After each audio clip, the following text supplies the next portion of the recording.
ciri manusia yang sudah selesai dengan dirinya sendiri, kemanapun dia pergi pasti akan dirindukan oleh semua makhluk. Jangankan manusia, binatang pun merindukannya. Jangankan manusia, rumput pun merindukannya. Itu ciri manusia yang sudah sukses dalam hidup. Kalau kedatangan kita disyukuri, kepergian kita disesali, itu sukses. Kalau kedatangan kita disesali, kepergian kita disyukuri, itu tanda ada yang gak beres dengan kehidupan kita.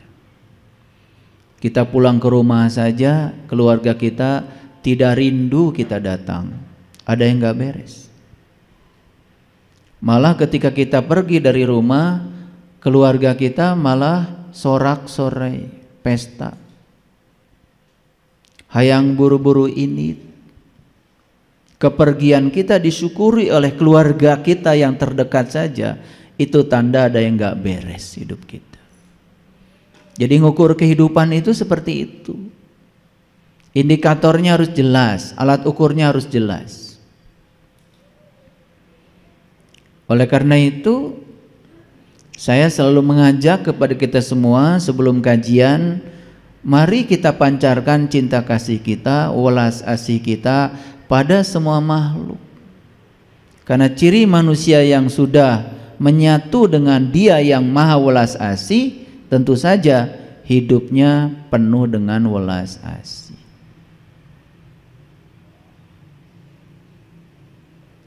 Oleh karena itu, kita bersyukur hari ini kita diberi izin untuk meneruskan proses belajar di ruang kehidupan. Kita akan melakukan muhasabah, introspeksi diri, karena selama ini terlalu banyak kita menyalahkan pihak lain atas segala hal yang terjadi dalam hidup kita. Jarang sekali kita introspeksi ke dalam diri.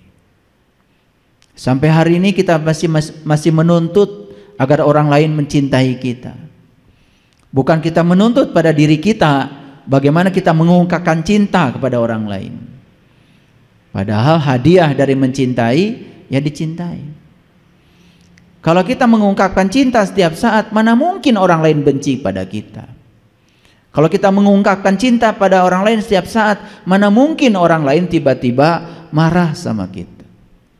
Kalau orang lain marah kepada kita, ada yang gak beres dalam diri kita. Kalau orang lain membicarakan keburukan kita, berarti itu tanda dalam diri kita masih ada yang harus diperbaiki. Coba ngaji ke dalam.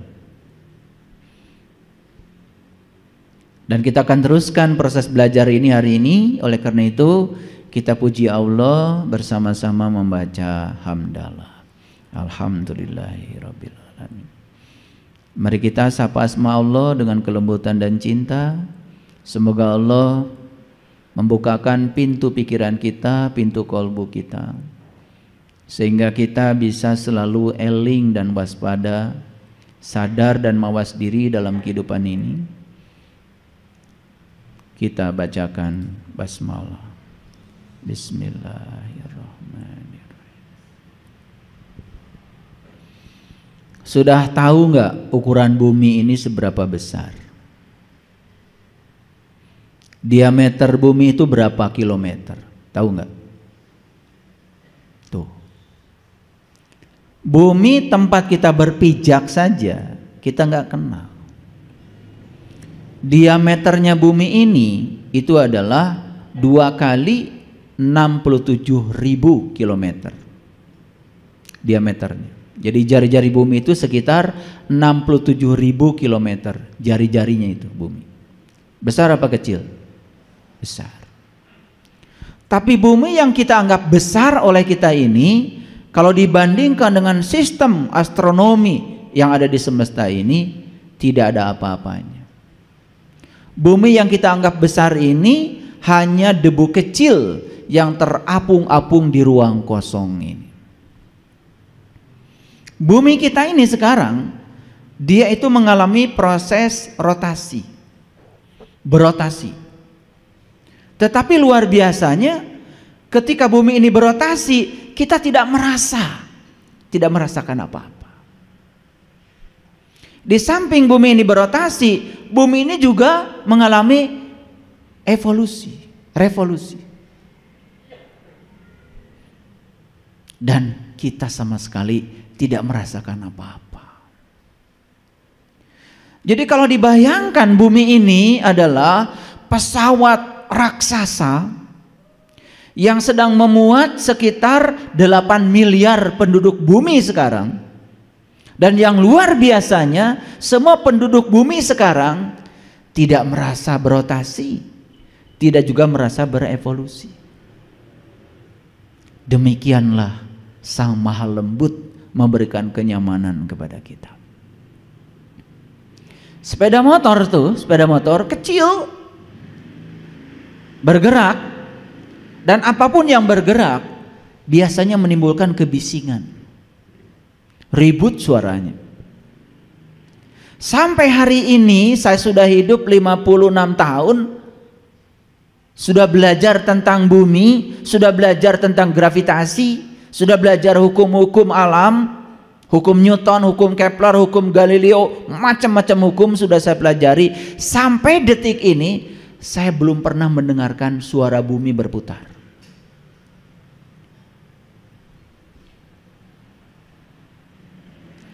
Hening, bening. Kalau ada listrik, pasti ada sumber listrik. Kalau kita pergi ke sumber listrik, pembangkit listrik tenaga air, tenaga uap, tenaga panas bumi, pasti ada suaranya.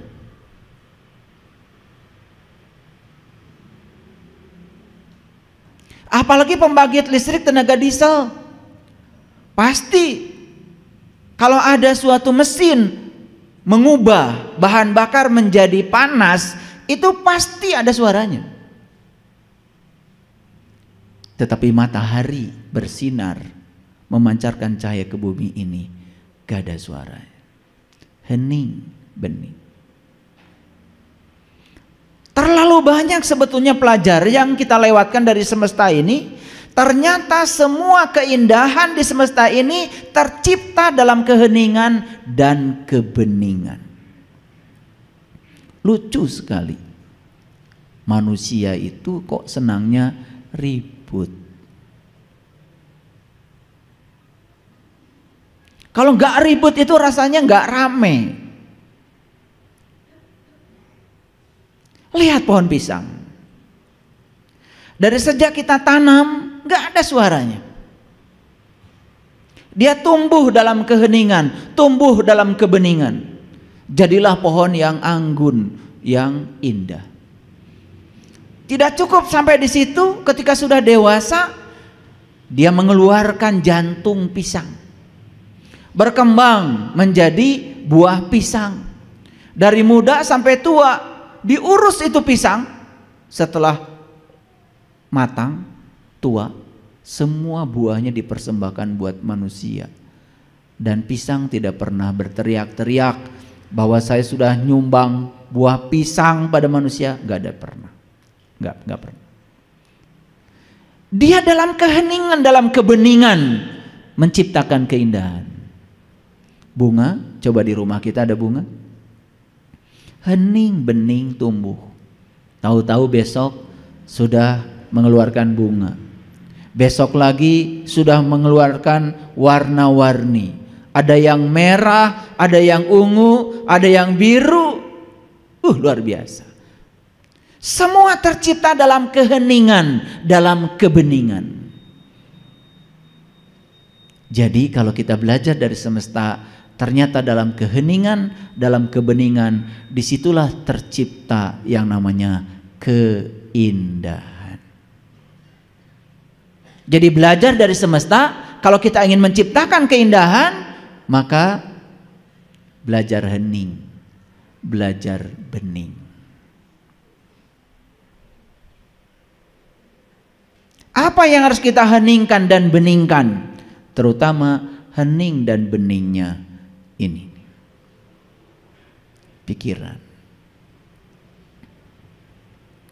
Pikiran itu satu sifat yang paling utama. sangat tidak suka saat ini. Pikiran itu sukanya masa lalu atau masa depan. Makanya orang-orang yang sudah mencapai kebijaksanaan mengatakan, siapa saja yang bisa hadir di sini saat ini sekarang dan menyadari hidup itu adalah di sini saat ini sekarang, maka saat ini dia akan menemukan surga. Karena sesungguhnya saat kita dibawa oleh pikiran ke masa lalu, mulai ingat segala peristiwa tentang masa lalu, kita menjadi marah, kita menjadi benci, hilang semua kebahagiaan. Sama seperti sekarang kita mengizinkan diri kita dibawa oleh pikiran ke masa depan. Coba memikirkan besok saja, mulai kita cemas, mulai takut. Kapan kita mau bahagia? Karena bahagia itu di sini, saat ini, sekarang. Makanya ada kehidupan, ada situasi kehidupan. Kehidupan dan situasi kehidupan berbeda. Kehidupan itu adanya di sini, saat ini, sekarang. Situasi kehidupan adanya di pikiran. Dan pikiran sering menciptakan situasi terkadang melampaui kenyataan kehidupan. Betul? Faktanya hari ini kita punya uang. Faktanya hari ini kita bisa beli beras. Tapi pikiran akan mengajak kita, gimana kalau besok gak punya beras? Gimana kalau besok gak punya uang? Itu pikiran. Makanya masa lalu dan masa depan sering disebut dengan waktu psikologis. Artinya masa lalu dan masa depan itu hanya rekayasa pikiran. Maka siapapun yang bisa meniadakan masa lalu, meniadakan masa depan, dan hidup di sini saat ini sekarang, maka dia sudah berhasil menghentikan waktu. Itulah yang dikatakan Einstein, waktu adalah ilusi. Jadi Einstein itu bukan sekedar ahli fisika, karena beliau itu tingkatan spiritualnya sudah sangat luar biasa. Kalau membaca kata-kata beliau, itu kesadarannya sudah tinggi. Dan ada korelasi antara kecerdasan seseorang dengan kesadaran seseorang. Makanya semakin tinggi tingkat kesadaran seseorang, semakin cerdas. Dan ciri orang yang cerdas selalu memikirkan bagaimana membangun peradaban untuk mengadabkan kehidupan. Makanya orang cerdas tidak pernah berfokus pada dirinya sendiri. Tidak ada yang namanya X-ray kalau tidak ada orang yang namanya ronsen. Dan betapa sulitnya dokter mendeteksi penyakit kalau tidak dibantu oleh X-ray. Orang patah tulang, dokter sulit untuk mendeteksinya karena keterbatasan penglihatannya. Dengan bantuan X-ray, sinar X yang ditemukan oleh Ronsen itu orang yang menemukan X-ray, difoto tuh, sehingga bagian mana tulang yang patah, seperti apa patahannya, kalau mau dipasang besi, seperti apa besi yang dibutuhkannya. Keputusan untuk operasi menjadi jelas ketika orang bisa melihat seperti apa situasi di dalamnya. Itu pakai X-ray. Kalau begitu ronsen soleh enggak? Soleh enggak? Soleh. Sudah menemukan sesuatu yang ada di alam, dan penemuannya mengadapkan kehidupan, memberikan guna dan manfaat bagi ruang kehidupan. Dan selama ini kita mengartikan orang soleh itu nggak seperti itu. Bahkan kita mengklaim diri kita sudah soleh, karena soleh yang kita definisikan berdasarkan paradigma kita sendiri. Sudah nyata-nyata kita nggak ada gunanya. Hidup aja menyusahkan orang. Mau bikin acara aja minta sumbangan. Tapi masih mengklaim dirinya seakan-akan paling soleh. Jadi orang soleh itu adalah orang yang memiliki daya guna di ruang kehidupan. Maka Nabi Muhammad mengatakan sebaik-baiknya manusia adalah yang berguna bagi manusia yang lain. Jadi di mana kehidupan? Di sini saat ini sekarang. Situasi kehidupan rekayasa pikiran. Maka waktu adalah ilusi.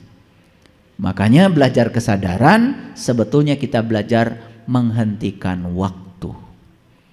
Belajar menghentikan waktu artinya adalah kita hadir di sini saat ini sekarang. Kalau saya tanya, kapan waktu yang paling penting? Kan saat ini. Siapa orang yang paling penting? Semua orang yang sedang mengisi waktu saat ini bersama kita. Jadi kalian semua yang ada di sini bagi saya adalah orang penting. Karena saya sedang menghidupi saat ini bersama kalian. Makanya saya tidak berani untuk melakukan tindakan yang tidak penting. Karena bagi saya, kalian adalah orang penting. Maka setiap saat saya selalu berpikir, bagaimana saya melakukan tindakan penting pada orang penting.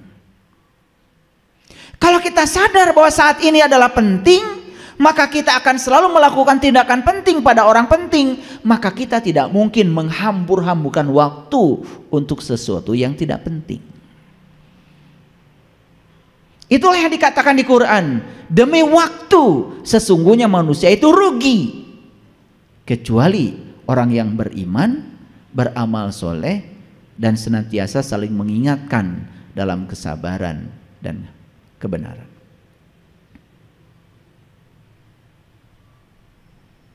Itu yang tidak akan pernah rugi. Jadi yang tidak akan pernah rugi adalah mereka yang selalu sadar setiap saat. Makanya eling dan waspada. Eling, tahu artinya eling? Tahu artinya eling? Ya bilang aja, kalau nggak tahu bilang nggak tahu. Eling itu artinya sadar. Kebalikan dari eling, tidak sadar. Orang yang sadar itu hidup. Orang yang tidak sadar mati. Jadi eling artinya hidup. Gak eling artinya mati. Paham? Jadi kita harus selalu eling. Nah, selalu eling artinya selalu sadar kalau kita ini hidup. Kenapa kita hidup? Karena dalam diri kita ada Dia yang Maha Hidup. Kita sedang meminjam kehidupan dari Sang Maha Hidup. Di mana Sang Maha Hidup adanya? Lihat saja ke sini. Lihat ke sini. Saya hidup apa tidak hidup? Hidup. Ciri hidup apa yang paling mendasar? Bernafas. Dari mana saya mengambil nafas? Kan dari sini. Nih, dari mana? Dari sini. Jadi kalau begitu ini hidup? Hidup. Buktinya ini bisa menghidupi saya. Kemana saya mengeluarkan napas? Kan ke sini. Seluruh sistem tubuh saya sekarang ini sedang meminjam. Saya berusaha hidup sehat. Supaya jantung saya sehat, supaya ginjal saya sehat, paru-paru saya sehat. Makanya saya menerapkan pola hidup sehat. Ketika saya menerapkan pola hidup sehat, artinya saya sedang melayakkan hidup saya untuk menarik kehidupan dari sini. Orang yang tidak layak tubuhnya, walaupun dia memaksa untuk menarik kehidupan dari sini, tidak akan pernah bisa. Jadi sebetulnya kitalah yang meminjam kehidupan dari sini. Semua pinjaman harus dikembalikan. Makanya akhirnya nanti kita akan melepaskan napas kita yang terakhir. Yang terakhir artinya napas ini tidak bisa ditarik lagi ke sini. Kemana napas terakhir itu? Akhirnya kemana? Kan ke sini. Sadar nggak? Apa sesungguhnya ini? Ini adalah yang akan selalu ada selamanya. Semua yang ada di semesta yang kelihatan secara materi itu datang dan pergi. Tapi ini akan selalu ada. Jadi eling itu artinya menyadari bahwa nafas itu adalah penghubung antara diri sejati kita yang di dalam dengan Dia yang maha terbatas di sini. Sadar nggak kalian begitu? Masih mencari-cari seperti ikan yang hidup di air, masih mempertanyakan di mana air. Padahal Dia sudah mengambil kehidupan dari air. Sedekat itu air dengan Dia, tapi Dia masih mempertanyakan di mana air. Bahkan Dia mempertanyakan di mana samudra. Bukankah itu yang bernama kebodohan?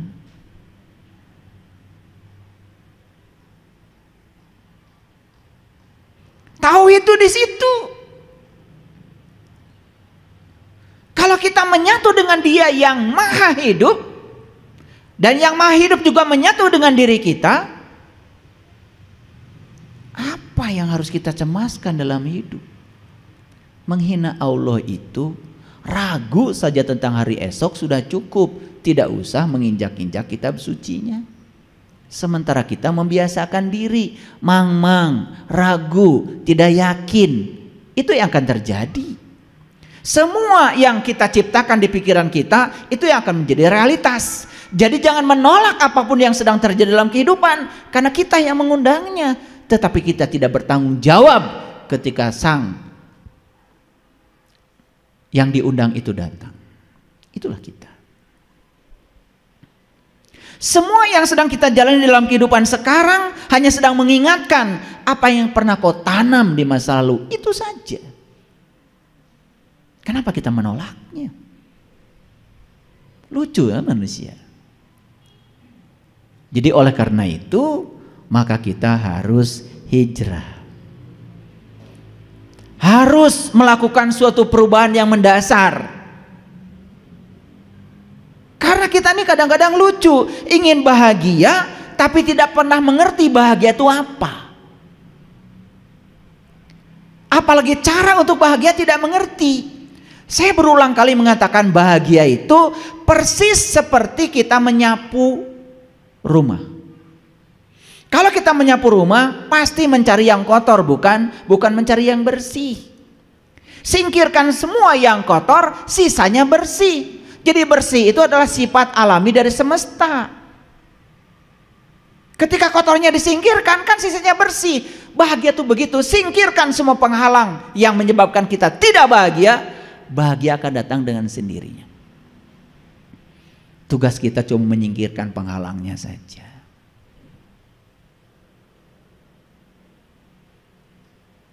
Di mana penghalang bahagia? Di sini. Maka pikiran itu diibaratkan kabut. Tahu kabut? Awan. Awan itu kadang hitam, kadang putih. Kadang ada, kadang tidak ada. Itu kabut. Sedangkan langit tetap saja warnanya biru.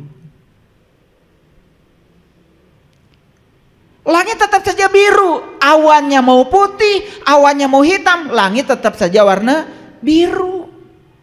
Karena langit yang warna biru tidak bergantung pada awan putih atau awan hitam. Itulah yang harus kita sadari. Jadi sebetulnya diri sejati kita itu sejatinya adalah biru, suci, bahagia, indah, mulia. Tetapi diganggu oleh pikiran kita yang selalu datang dan pergi, hitam dan putih. Itu. Begitu ada awan, sinar matahari pun terhalang oleh awan, tidak sampai ke sini.